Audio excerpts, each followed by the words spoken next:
Stanford sits on the ancestral lands of the Muwekma Ohlone tribe. This land was and continues to be of great importance to the Ohlone people. Consistent with our values of community and inclusion, We have a responsibility to acknowledge, honor, and make visible the university's relationship to Native peoples.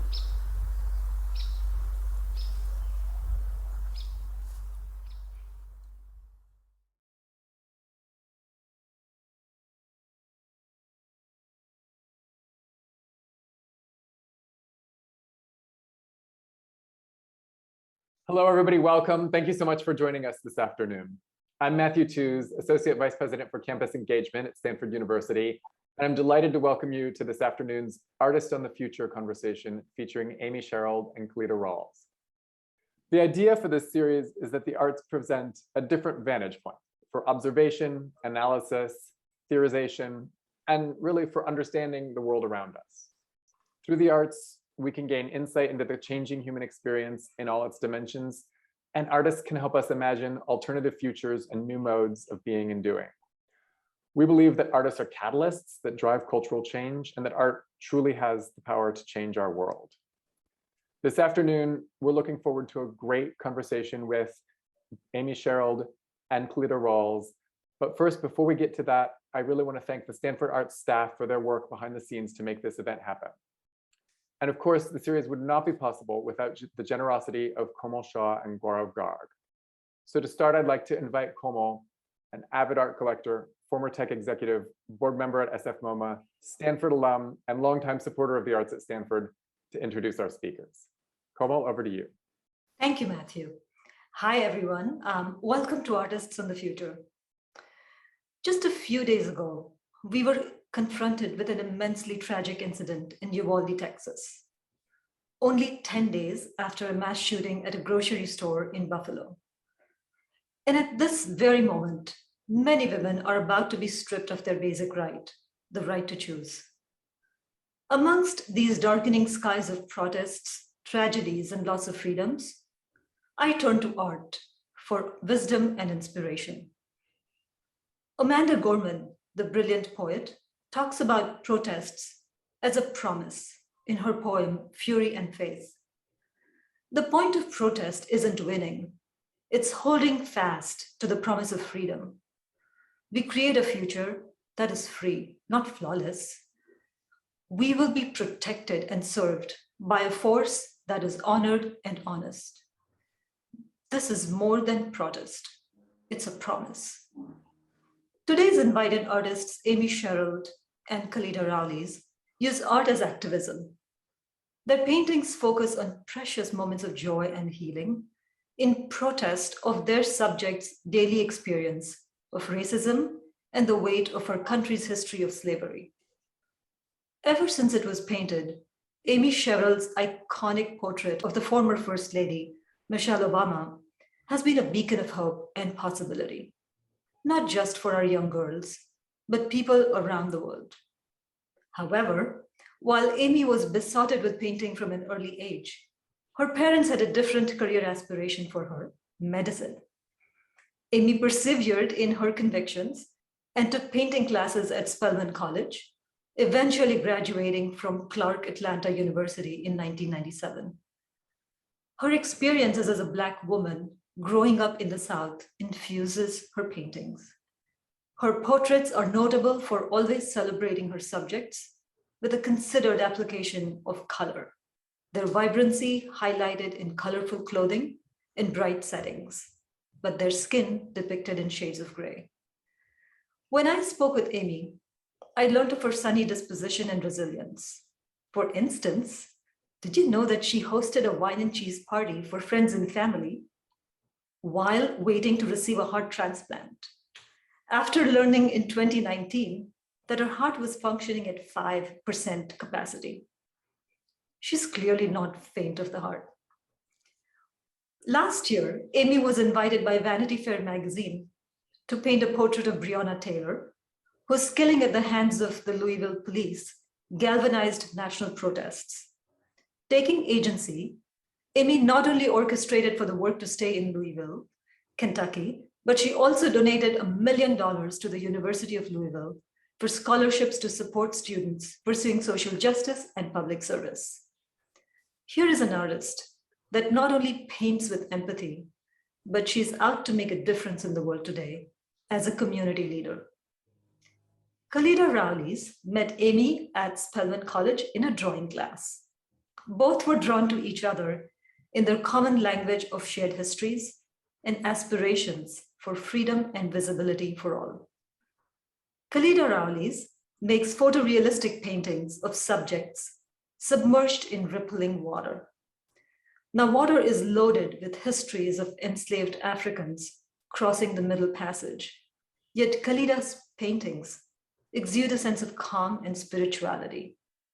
When Calida told me she found swimming freeing and relaxing, I realized that her activism comes from not just acknowledging history, but also focusing on healing and celebrating the resilience and beauty of African American culture.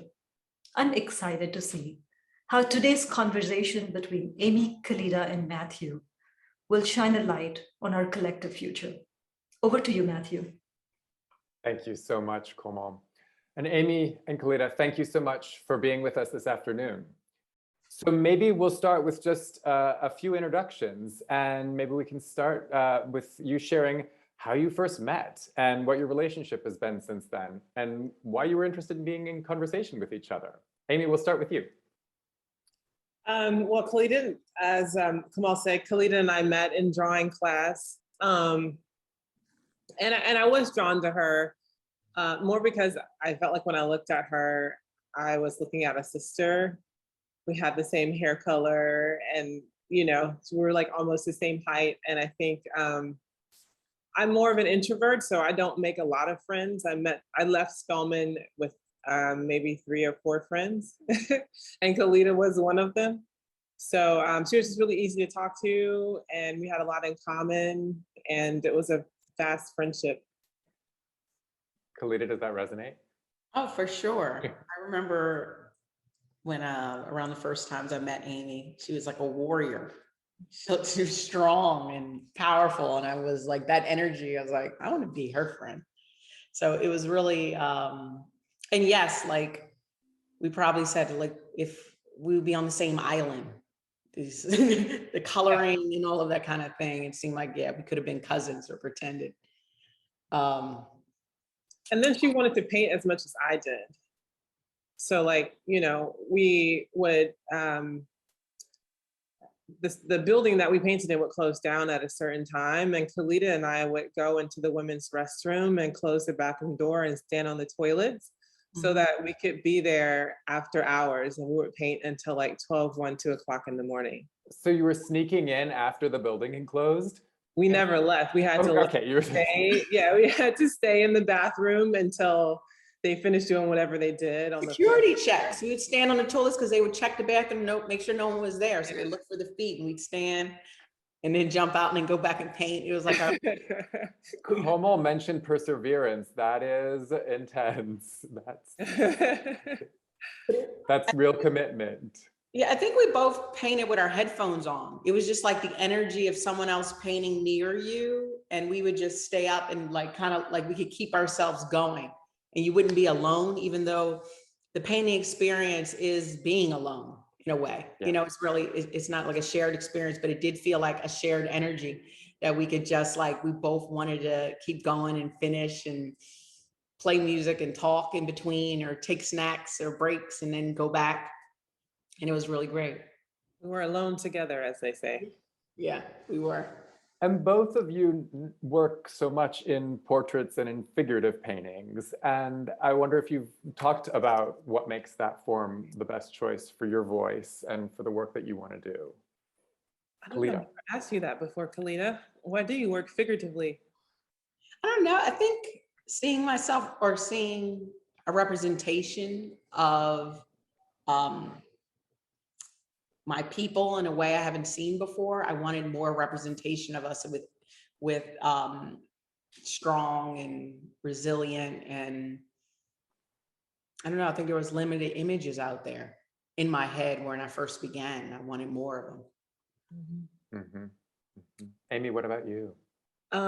I always say it was because I was born in 1973 and all I had was encyclopedias. So I didn't, that's what, for me, like, that's what art was. It was like learning how to draw the figure. And then, later on in my life, after taking art history in college, you begin to realize that it makes absolute sense for you to paint your own ideal. Because it hasn't been represented, there's an absence of that. And so your work becomes a part of the art canon, but it's also a critique of it at the same time. Yeah, and do you have, just sort of thinking now and hearing you talk about your own work, but do you have further reflections on each other's work that you want to share as we get going here? Amy, on Calida. We've both been on this journey together and we have ended up at the same place and got here two completely different ways, So, Calida graduated from Spelman. She was married to her wonderful husband at 28. She has 3 beautiful girls and, is pursuing her career now a little later in life. I was a single woman, hyper-focused, waiting tables, like living a different life. But yeah, we both arrived at the same place. And I think it's important that people know that there's not one way to get here.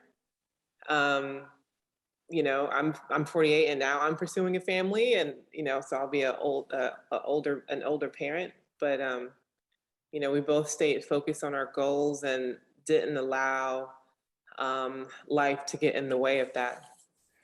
That's such an important message, I think, especially for students who may be watching, just the different kinds of paths and keeping true to your goals. I'm loving seeing some of these pictures of the two of you. And Calida, it's your turn for reflections. What was the question again? I'm sorry. Reflections on Amy's work and maybe on your different paths now that we're looking at this. Well, on her work, amazing. Like, she inspired me. I think there was a point, like Amy said, I left school and started pursuing his family and had these children. And I think I, at one point, started to not think it was possible. I started doubting. I think the more time I was away, I started doubting the possibility of going toward this as like a full-time career, and I'm seeing Amy's, what is it? Endurance, or just like, I'm doing, just like her confidence in it. I'd go around her and I'm like, yeah, me too, like, yeah. I want that too. And just seeing how she made it happen. And it was like, there were no other options. This is what was going to happen. And that's how she talked, when I would be with her. She was like, okay, so I'm going to do this, then I'm going to get this show, and then that's going to blow up, and I'm going to be a famous artist. And I'd be like, okay. And then when it was like, she would say it in these terms, and I remember being like, I hope I can make some paintings and I could have enough to pay my bills. And Amy would say, you're going to have to dream bigger than that. And I was like, but no, I just hope I can just make enough to, I don't want to do that bigger. You have to dream bigger. And I needed to hear that. I needed that, because I think if I didn't have that, I might have, I was like, I think sometimes you need someone to go before you. And I needed her to go before me. Because I don't know if I had that belief early enough. And I appreciate that, Amy. That's powerful. And that inspiration and role modeling. Mm-hmm. Yeah. Well, I'm about to cry. And we've gotten a chance to see some of these wonderful pictures of you together over the course of your relationship. Mm-hmm. We were in Panama here. Yeah. We did an art in residency. We were roommates. Well, all of us were together sharing a room. Yeah. Oh my gosh. And that's closeness. Well, not the guy. not the men, but we had a wonderful time and that was a great experience. I think it was the first time out of the country for me. Oh, wow. And we were painting with the Spelman art residency program. I'm gonna mess up the word. Yeah, Spelman College Art Colony. Okay. Yes. Fantastic. Great. Fantastic. Okay, so let's shift gears maybe a little bit and talk about a couple of grounding concepts. And maybe, Calida, start with you. You talk about your work in the context of water memory. And first off, maybe you can just share a little bit more of texture about what you mean by that concept and why it resonates. And then maybe what those memories are for you. What's a formative memory and how does that play out in your work? Well, I'll say this. Water memory theory is just the idea that water can contain molecules of things that have ran through it. So it's like an idea if you take water at the top of a stream and then go to the bottom, the ones at the bottom would have whatever ran through it could be in the water itself. And when you think about that and the fact that all of the Earth's water here is recycled, every single drop, there's nothing new as it's spinning around. And so, when I started thinking about that and thinking of Middle Passage and all of the bodies in that water is recycled through, it's in there, it's in we're drinking it.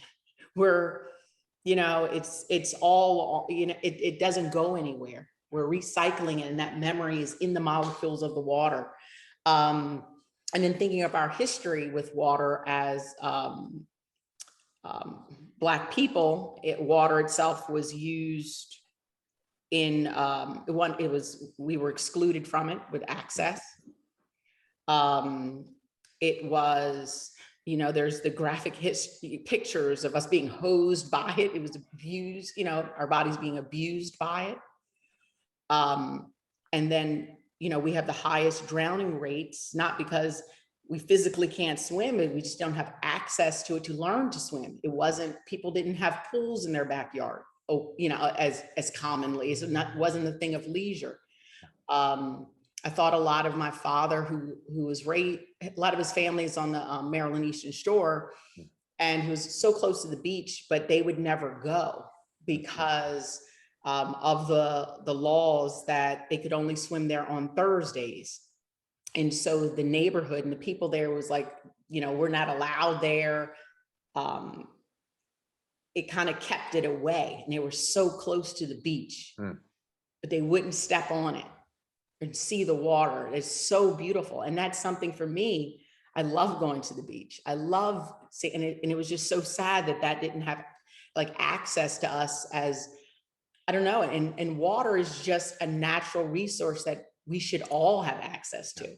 And thinking of that as a backdrop, when I put figures in it, I can talk about other things, but that's constantly, our history is constantly with us and it doesn't go away. Yeah, and that gives life. Real quickly, that probably the one time that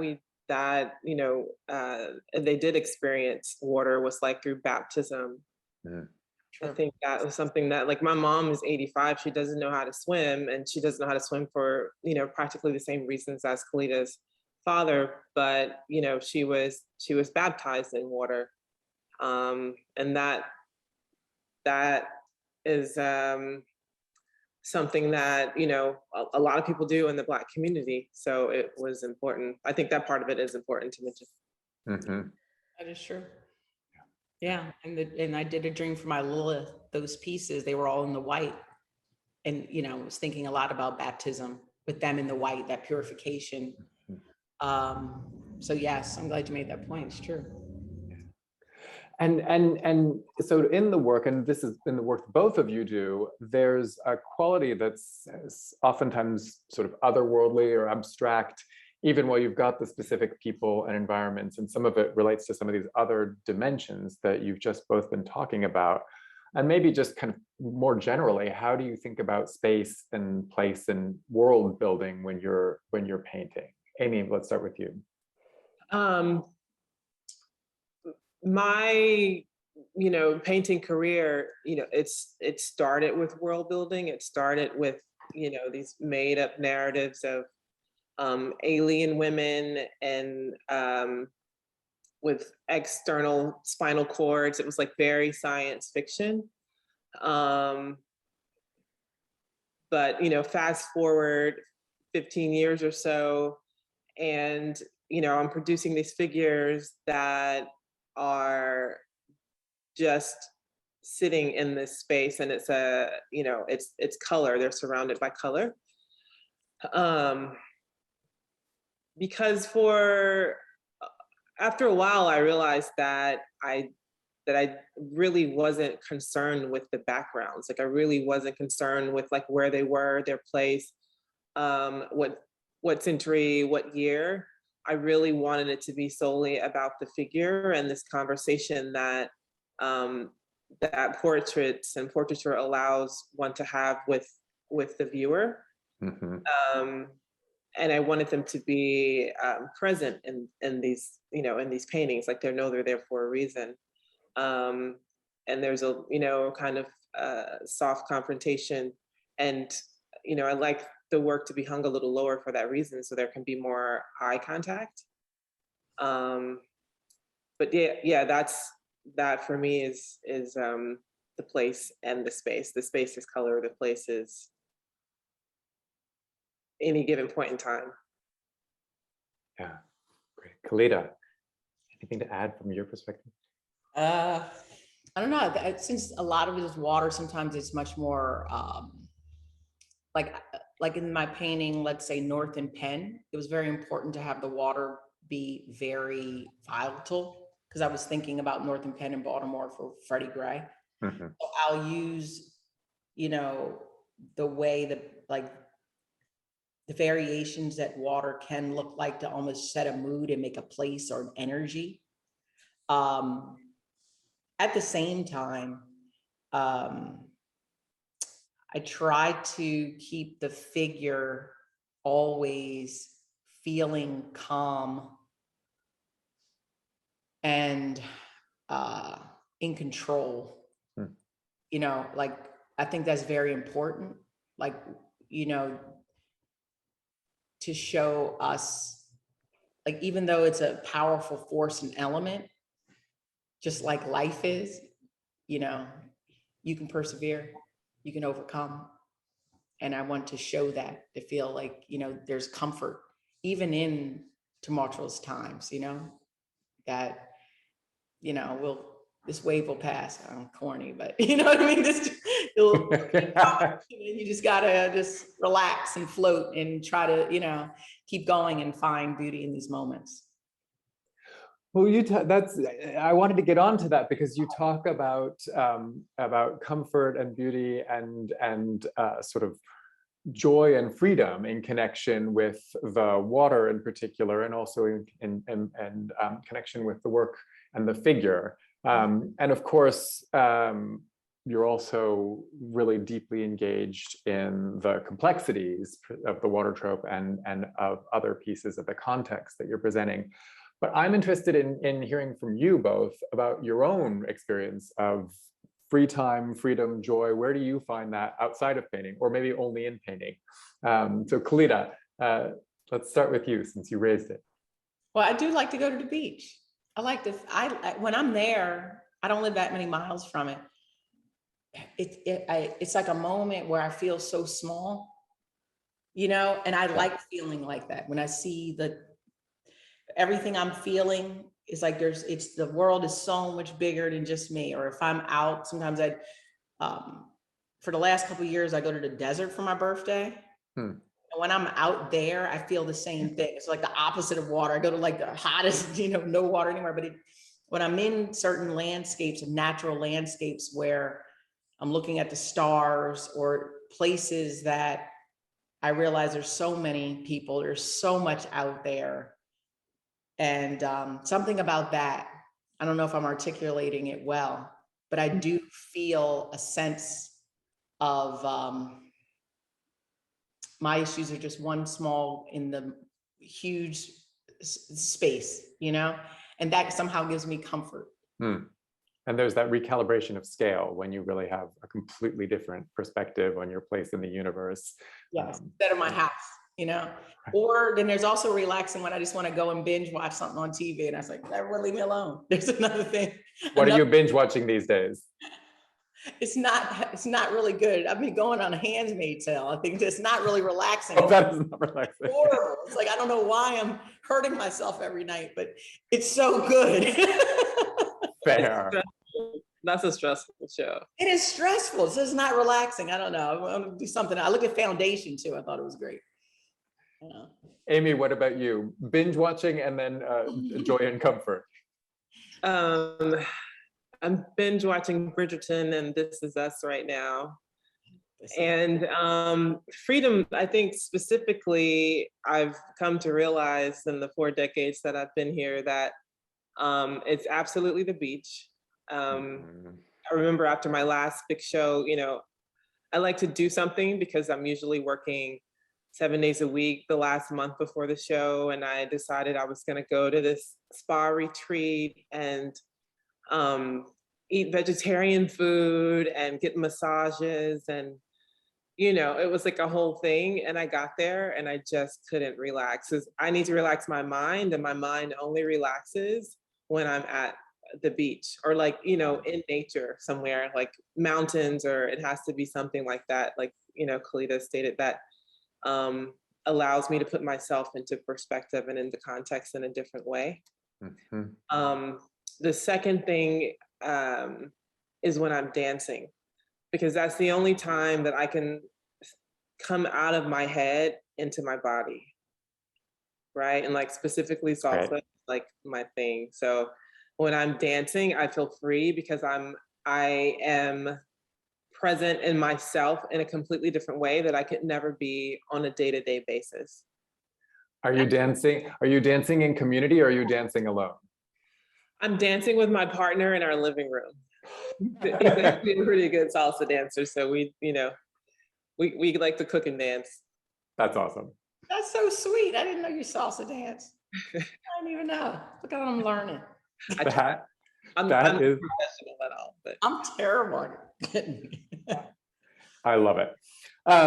Let's talk a little bit about inspiration. So salsa dancing, the ocean, nature, but you're also both really obviously referencing art history and all sorts of artists and modes that have gone before you. So do you have a particular artwork or a particular text that you turn to frequently, or is there a well you like to dip into? Or how do you think about that broader community of artists and ideas? And Amy, maybe we'll start with you. yeah. I tend to not look at art when I'm making art. But and that being said, when I started making the work that I do now, I spent a lot of time reading and writing. And the work came from me processing my lived experience. So when people ask that question, I can't say that I was honestly inspired by anything specifically except for the movie Big Fish, which, you know, triggered this thought that, you know, as this character's father was telling these stories about his life that his son kind of didn't believe because they were so, you know, just out there. I felt a deficit of that sense of, you know, frivolous narrative, if you will. And I had a light bulb moment when I was watching that. And I can draw a direct line from like watching that movie to like this spot in this chair that I'm sitting at right now. So that movie, along with Wes Anderson, and, you know, I've come to fall in love with Alice Neal's work. I think she's my absolute favorite. And I did study with Odd Nerdrum, who's a Norwegian painter. Our palettes are on opposite ends of the spectrum, but he's like the Rembrandt of our time, if you will. And I learned a lot from, you know, studying with him for 3 months. And, you know, he will always be an inspiration. Bill Bartlett will always be an inspiration. That was the first painting that I ever saw that had a person of color in it. And the first painting, it was my first visit to a museum, and then I had the opportunity to like see myself. And that was something I had never seen before. So that was also life-changing. Like I can draw a straight line from that moment to this chair as well. It's huge. It's huge. Calida, what about you? I often go back to Octavia Butler books. Mm. For some reason, it's just something I like can always recycle. And I guess works were formative to me. I think like Winslow Homer and his painting of the, you know, the water. Jenny Saville, I love her. I love her technique and the way she paints. It's like the polar opposite of me. It's like, oh, Calida, please get a bigger brush in your hand, please. And then I go and get like, you know, the smallest brush possible. I'm like, I'll go a little bigger. I'm like, not, but I want to. But I just love it. I love that. You can see the confidence in her strokes. You can see it. I want to be like that. Let me think. I know I'll go back to look at her work. Trying to think of some. I like that. I loved a lot of Adrian Piper's work. Mm-hmm.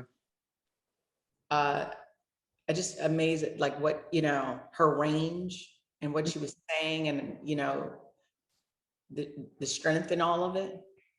Yeah. I can go there. Noah David.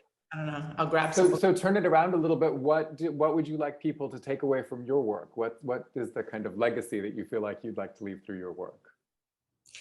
I think just the idea, like I want it to be healing, and I hope that it is. I hope that people feel better or have some sort of inspiration to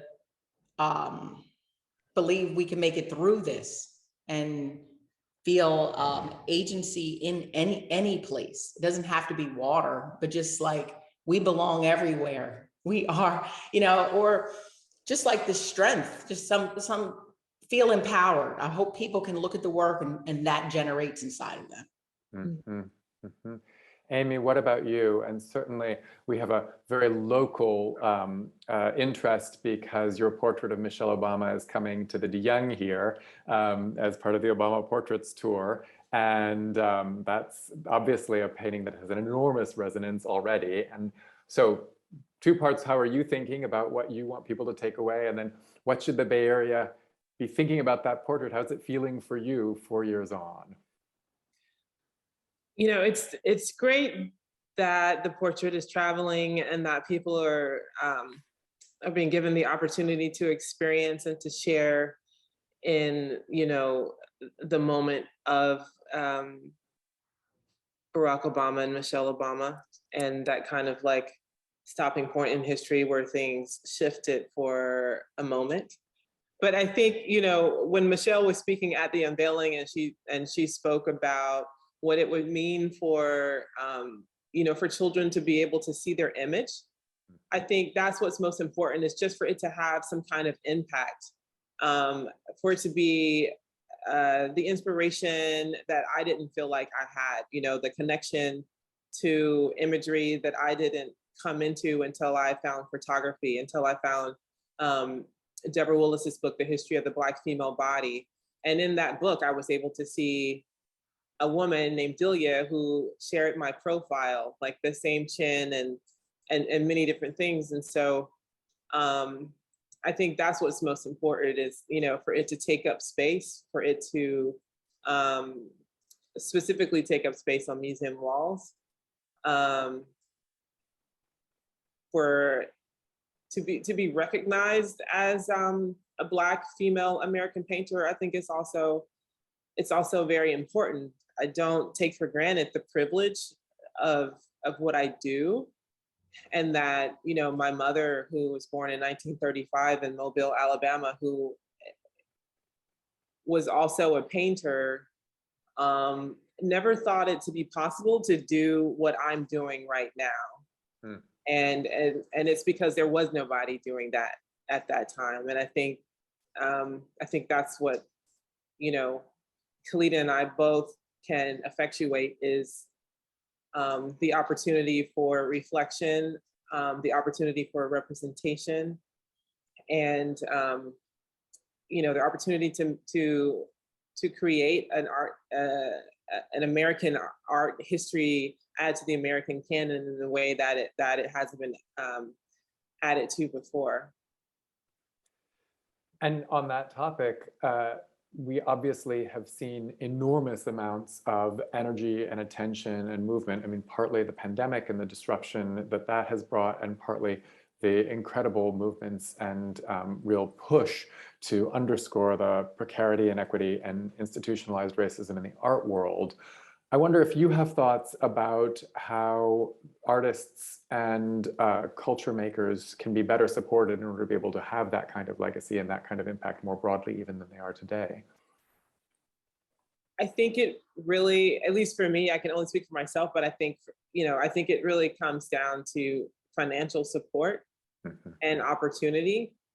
If you're working full time, you may not have the time to make the work. So I think residencies are really important. And I'm, you know, touching on Titus Kafar, Kehinde Wiley, who, Derek Adams in Baltimore, who have created these opportunities for artists to allow them the space to come and make work and to kind of leave the world and go into a studio and kind of find out who they are. You know, it takes time for you to formulate your thoughts, your ideas, and to figure out like what your creative DNA is made of.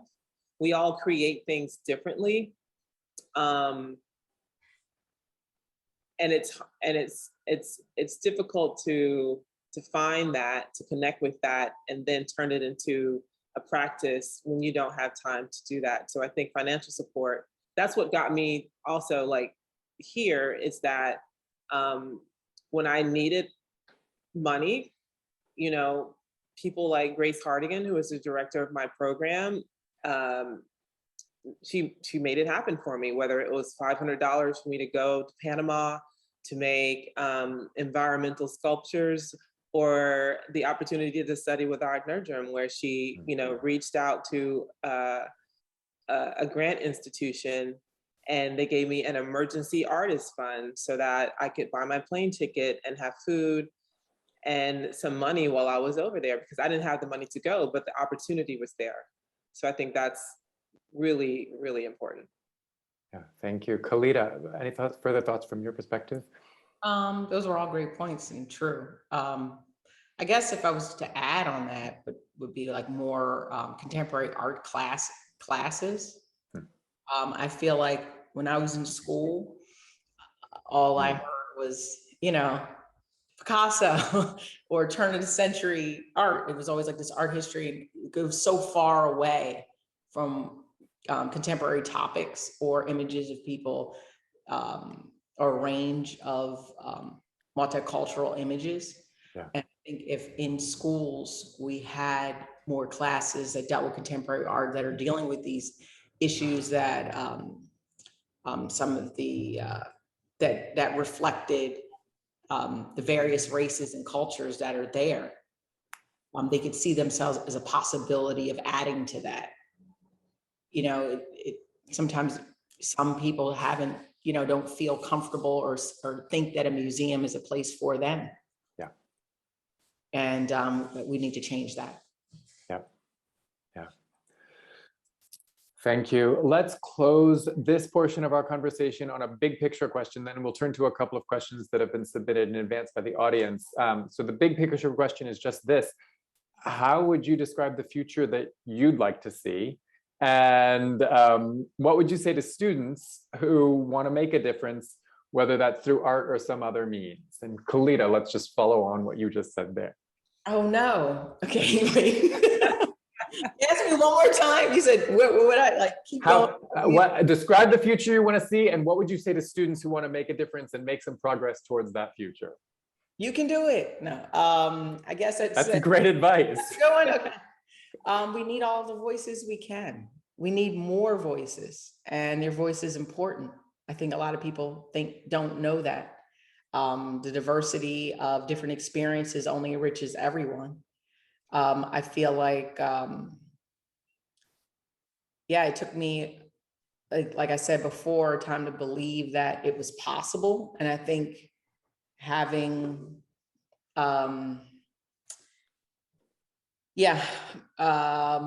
more access. I don't know how to create access to that. I think they're public institutions, but I don't know what it would be to get more people to feel like it's theirs. You know, that a lot of public institutions in cities, it's their museum. You know, tax dollars help support it, and it's a place that reflects a community at times. And I feel like it feels like closed doors, and I don't know what that is or why. Yeah. And I think more community outreach to in certain areas of museums will be necessary. And yeah. That would That's good. That's big. Yeah. Amy, what about you?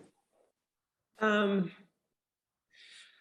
know, talk about the future right now is very sobering, because it's changing in a way that I'm starting to believe that we're never going to go back to the way that we were a decade ago. I'm not sure if that's a good thing or a bad thing. It's a good thing for the obvious reasons, and a bad thing because, like, maybe there was a lot of complacency at that time. So I've been thinking about the future a lot, and I'm really having a difficult time processing it, and then also trying to imagine what it could feel like. I can imagine what my future would look like because I'm making my life on a day-to-day basis, but as a collective, and being connected to one another on a global scale, and, you know, seeing the impact of, you know, a war in Ukraine and how it's how it's causing like food shortages in Africa, and, you know, we're so interconnected, but at the same time, in every country, our country and other countries, there's been a reaction to, you know, refugee situations, patriotism in a way that's, you know, antithetical to what it really means to be a patriot. Yeah. And I think that we have the opportunity to make some changes, but I think that the system kind of sets us up to feel hopeless. And I'm trying not to feed into that, you know, like the powers that be, they make choices for us, you know, for women's bodies. And it feels like we don't have any options anymore. It feels like it's just going to be the way it is. So I think that art now, I think it's really important to keep the conversation going, because, you know, being able to have a difficult conversation around a painting or a piece of art is a lot easier than to have it without, you know, because the art does a lot of the communicating, and the people are just able to respond. And that's the beginning of that kind of communication, like that's productive, you know. But I'm not really sure. All I know is that I hope that the fact that our paintings existing in the future will offer something, you know. That is a legacy, and that is a positive change. And that is a beautiful way to wrap our conversation. We're going to segue into a couple of questions that came in from the audience. And actually one of them is a follow-on in some ways off of what you just shared, Amy. And the question is, what are your daily rituals that keep you grounded for your practice? And maybe in the midst of all of this, this complexity of our world, are there rituals that you engage in to keep you grounded and moving forward? I mean, meditation. I know everybody's like into meditation now, but I think it's really important to ground yourself in that way. I have pets. I have 3 dogs, and they keep me grounded.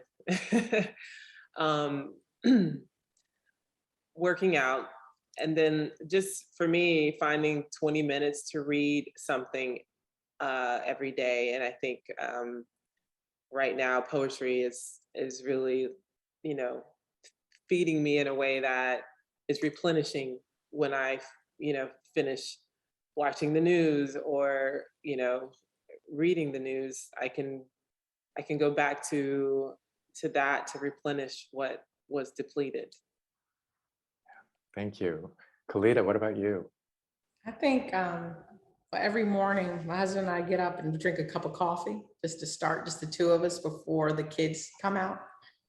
And that starts my day. We drink a cup of coffee, and then it's like getting my kids out to school and then getting myself together and then coming to the studio. I do that every day. And I think that helps,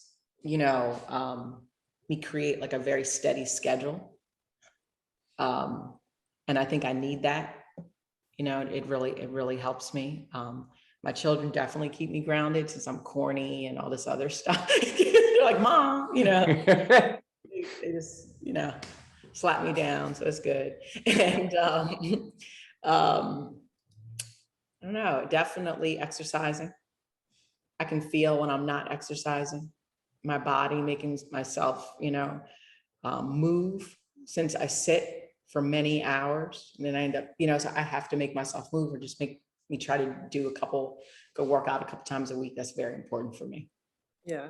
And I think that just listening to you, Calida, that, I mean, those are our everyday rituals, but I think when we really need to be grounded, like, in a real way, I mean, I think it's great, we talk to each other. I can call her in a moment of crisis, and after a 5-minute conversation, I'm like, okay, I'm good. Like, I can do this, and I think it's really important that that women artists support women artists. And I think it's a community that I found that has been responsive. Even when I reach out to artists that I don't know, I can reach out on Instagram and I can have a question, and they'll speak to me for an hour. It doesn't matter. Like, we're just really here for one another. Mm-hmm. And I think that in itself is probably the most grounding thing that that we have. That's absolutely true. I definitely Amy, this was happening. I'll talk to you. We gotta talk it through and get advice, and we talk often while we're painting.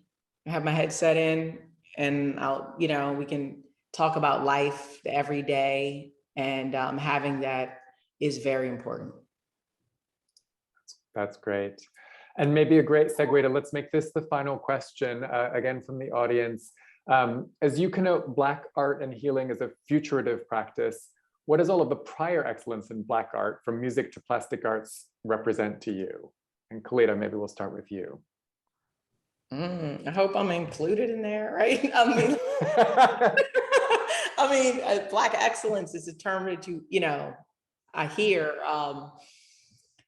I don't know. Amy, go for it first. I'm trying to take it in. Let me think. Listening to you ask that question, I started to think about a moment that I had listening to John Coltrane, The Love Supreme, and recognizing that I felt and saw and was stimulated by the genius in that album particular. And I know it doesn't make sense because jazz is not painting, but I said to myself, I want to make paintings the way that he makes his music. It's not just to listen to, but it's to feel, and it's intellectual, and it's powerful.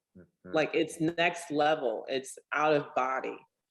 And I remember feeling it. I remember hearing it the way that it was supposed to be heard for the first time. And, I really connected to that in a way that has driven me. And when I feel energetically low, I can put on the Love Supreme and go through those 4 or 5 songs and come out of it kind of activated in a way. That's great. Calida, do you have a point of reference? Love Supreme now. I'm about to put that right on so I can feel that. Yeah, that was an excellent answer. And true, I do get inspiration by when I feel genius at work, and I have to think of when do I activate that for myself? I guess it's probably through more literature than anything, like wordplay. And sometimes I really do enjoy that. We talk about being activated not only by things that were made, but by the things that they never got a chance to make. Oh, that's, yeah. If the first shows that happened for Black artists started in the 1940s, then let's go from like cavemen, and then for thousands of years, people have been making art. And I'm sure we were doing something somehow, some way, but it wasn't recognized in the way that it's being recognized now. Yeah, you just made me think. For some reason, I saw Archibald Motley's show, and just his work, and just the beauty and the colors, and the way the way he paints the brushstrokes, the softness on the form. That to me that's inspirational, and capturing moments in the way he did, or the figure. That's great. Well, we are all grateful to have the opportunity to be inspired by your genius, both of you, and by the conversation this afternoon. It has been really great to spend time with you, and we really appreciate your insights and your thoughts about how we move forward together. So thank you very much. And thank you all for joining this afternoon. Have a great day. Thank you. Thank you.